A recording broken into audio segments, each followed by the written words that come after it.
I'd like to give this living room vaulted ceilings, so I need to measure the pitch of the ceiling, and there are at least 3 ways I can do this.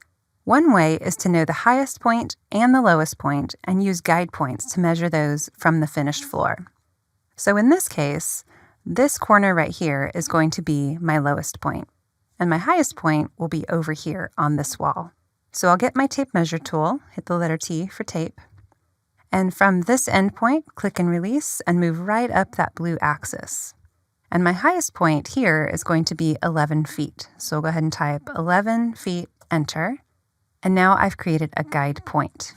Now I can use my line tool to fill in that geometry.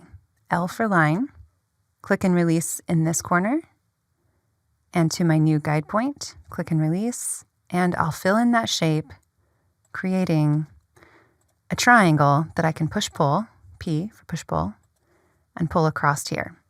So now I've started creating that vaulted ceiling shape.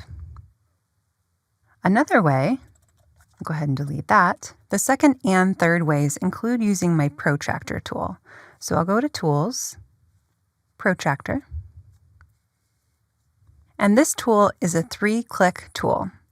The first click chooses the vertex, so that's going to be my lowest point here, and I need it to align with this wall, so I need a red protractor. If I'm having trouble getting it to turn red, I can use my right arrow key to lock that in. So right arrow key red, click and release in the corner of the room. That first click is going to be my vertex. The second click is going to be the start of my angle. And the third click and release is going to be choosing the angle. If you look in the lower right-hand corner, you'll see my angle getting smaller or larger as I move my cursor. So if you know the angle of the pitch, you can simply type that in. So in this case, I'm going to type 1.5, enter. And that is going to be my angle. Now again, I can get my line tool and fill in that shape. Click and release, and I'm going to hit the up arrow to lock that in. It's just slightly higher than my last one. Click and release, and fill in that shape and continue to build that out with the push-pull tool. Lastly, my third option is to again use my protractor tool, but in this case, I'll use the rise for every 12 inches. I'll go ahead and go to Edit, Delete Guides to get rid of those for a fresh start and return to my protractor tool. Again, I'll use the right arrow key to lock that to the red axis. Click and release again in the corner, and click and release to choose the starting point. Now, the rise for every 12 inches is a common way to measure roof pitch.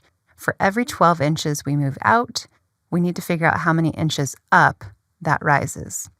So in SketchUp, if we have a 5 and 12 rise, we can type 5:12 to represent a 5 and 12 rise. So for every 12 inches we move out, we move up 5 inches. And then enter. And now that new angle represents a 5 and 12. Again, I'll use my line tool to fill in that shape. I can go ahead and push that back. And whatever method you use, you'll need to go ahead and group this so that it doesn't stick to anything else. I'll go ahead and triple click here, and I'll make a copy of it using my Move tool plus Option on a Mac or Control on a PC to continue building out the shape of this space.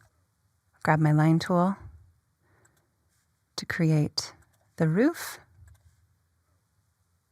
And like I said, we need to go ahead and group that together.